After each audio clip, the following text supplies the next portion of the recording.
Where do you begin to hear and do?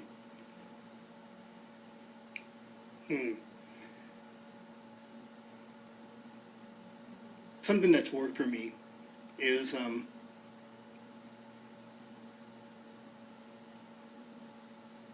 I guess so many of my friends, they ask,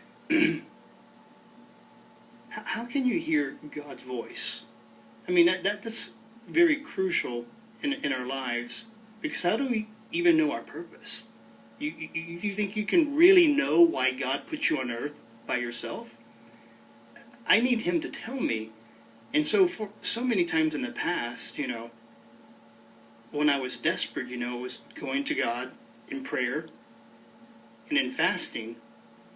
But just praying and fasting and giving doesn't cut it.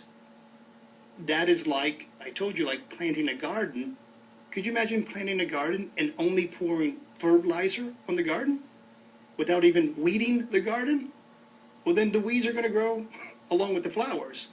There's going to have to take some doing as well, and resisting, the anger and the lust and the other things mentioned in chapter 5.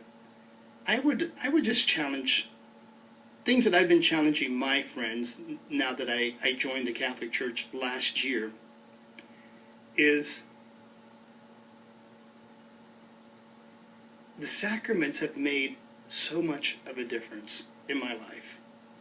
I go to confession. I try to make it twice a month. Sometimes I have to do it once a week.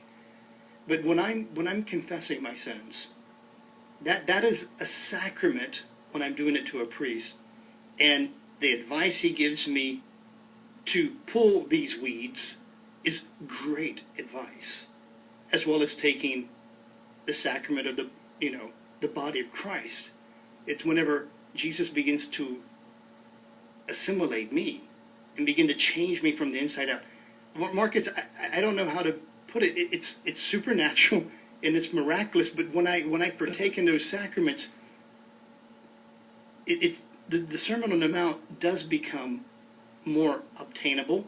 It's not like it's easy, because Jesus still says that few find this road.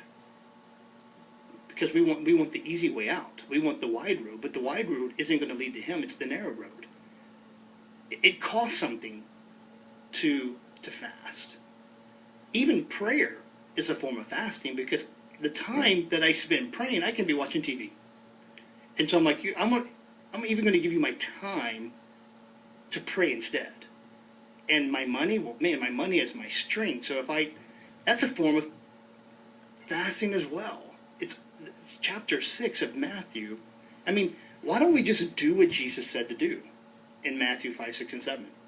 I mean, this is the sermon that I think He spoke everywhere He went. It wasn't a one-time thing. Right. It wasn't the Sermon on the Mount only. It was like when He was in the tabernacle, when He was in the synagogue, when He was out by the seaside. This is the gospel. Yeah, this is, and